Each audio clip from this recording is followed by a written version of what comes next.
तो हेलो दोस्तों, कैसे हैं आप लोग। आशा करता हूँ कि बहुत ही अच्छे होंगे। आज हम शाकाहार और मांसाहार पे बात करने वाले हैं कि शाकाहार अच्छा है कि मांसाहार अच्छा है। तो एक बार की बात है कि श्री कृष्ण जी बैठे हुए थे जंगल में। अब जंगल में बैठे हुए थे तो एक हिरण भागता हुआ आया, भागता भागता और इनके पास आके छिप गया। बहुत ही ज़्यादा रो रहा था। श्री कृष्ण जी ने पूछा, अरे क्या हुआ। तो इतने वो बताता, इससे पहले वहाँ एक शिकारी आदम का। अब शिकारी आदम का और छीनने की कोशिश करने लग गया, पकड़ने की कोशिश करने लग गया हिरण को। अब हिरण को कोशिश करने लगा पकड़ने की। कृष्ण जी ने मना किया कि हाँ भाई, इसको क्यों पकड़ना चाहते हो, तो हट जाओ, इस पे मेरा अधिकार है, इसे मैंने देखा है और मैं इसको पकड़ के पका के खाऊंगा। तो श्री कृष्ण ने बोला कि पका के खाओगे, क्यों, तुम्हारे पास खाना नहीं है। तो नहीं, ये बहुत ही टेस्टी लगता है और ये वो बहुत सारे तर्क देने लग गया। अब श्री कृष्ण जी ने समझाया कि सबको जीने का अधिकार है, तुम्हारा अधिकार इस पे कहाँ से हो सकता है। जीने का अधिकार सबको मिला हुआ है, तुम इसको पका के खाने का अधिकार कहाँ से रखते हो। तो उसने बहुत सारे तर्क दे दिए कि हाँ भाई, पेड़ पौधे में भी तो जान होती है, तो उसको भी तो हम खाते हैं, तो इसको भी हम खा सकते हैं। राजा महाराजा भी बहुत सारे शिकार करके खाते थे पहले। तो श्री कृष्ण जी ने बोला कि ठीक है, मैं तुम्हें ये दे दूंगा, इससे पहले एक कहानी सुन जाओ मेरे हाथों। तो बोलते हैं कि चलो ठीक है, कहानी सुन लेते हैं।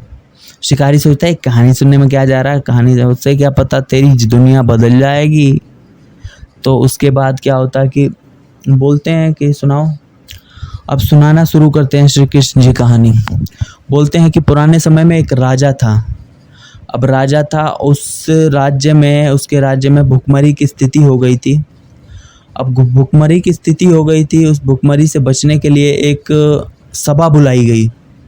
सारे मंत्रीगण, सारे जितने भी अमीर लोग थे, सब इकट्ठे हुए।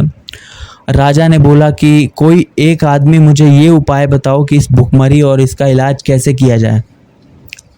तो उसमें से एक जो था, एक आदमी, वो भी अमीरी था, राजा के पार्ट का हिस्सा था, यानी कि उसमें जॉब वगैरह करता था राजा के राज्य में। तो उसने बोला कि महाराज, मेरे पास एक तरीका है। तो राजा ने बोला, हाँ भाई बताओ। तो मांसाहार को चुनते हैं, इसमें बहुत कम समय लगेगा और बहुत उत्पादन होगा, यानी कि भेड़ बकरी, ऊपर से ये पौष्टिक भोजन है। तो इस बात पे राजा ने सोच विचार किया और बोला कि हाँ, ये बात तो सही कह रहा है, इसमें जल्दी से जल्दी जानवर पले जाएंगे, खाए जाएंगे और लोगों की स्थिति भी सही हो जाएगी। तो ये बात सबने मान लिया कि हाँ भाई, ऐसा ही करने वाले हैं। पर एक आदमी जो वहाँ का मंत्री था, उसने इस चीज़ का विरोध नहीं किया, बट उसने रात को प्लानिंग करी कि इस बात और इस फैसले को कैसे रोका जा सकता है।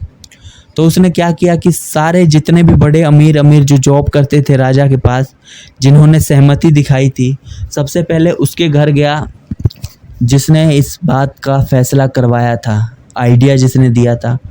उसने जाके उनसे बोला, अचानक से मंत्री था, दरवाज़ा खटखटाया, घर में प्रवेश हुए। उसके बाद उसने जाके उनसे बोला कि महाराज की हालत बहुत ख़राब है। तो इसने बोला, अरे क्या हो गया महाराज को।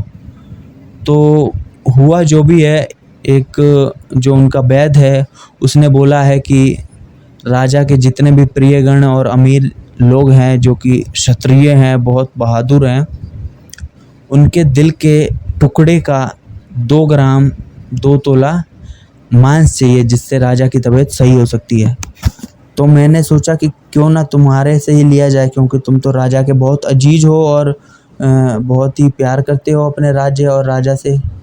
तो ये सोच में पड़ गया कि अरे यार, प्यार गया भाड़ में, अगर मैं दिल का टुकड़ा दे दूंगा तो मैं ज़िंदा बचूंगा। तो उसने मंत्री ने बोला कि टेंशन मतलब तुम्हें 100 मोहरें दी जाएगी इसके बदले में। तो गिड़गिड़ा के पैरों में पड़ गया, बोला कि नहीं नहीं, मेरे को मत, मेरे को बचा लो, मेरे से तुम उल्टे ले लो 100 जो भी अशर्फियाँ, पर मेरे को बचा लो। तो अरे नहीं नहीं, राजा की आप अच्छे से सेवा कर पाओगे, शहीद भी तो हो जाओगे, शहीद कहलाओगे। अब तो इसकी सांसें अटक गई और सारा घर बार छोड़ के घोड़े पे चढ़ा और भागना शुरू कर दिया। इतने में घोड़े का नाल इस मंत्री ने पकड़ लिया और बोला कि कहाँ जा रहे हो, पीठ पीछे तुम्हारा परिवार, तो अरे जान बचेगी तो परिवार बाद में भी बन जाएगा, ये वो करके तर्क दे के भागने लगा।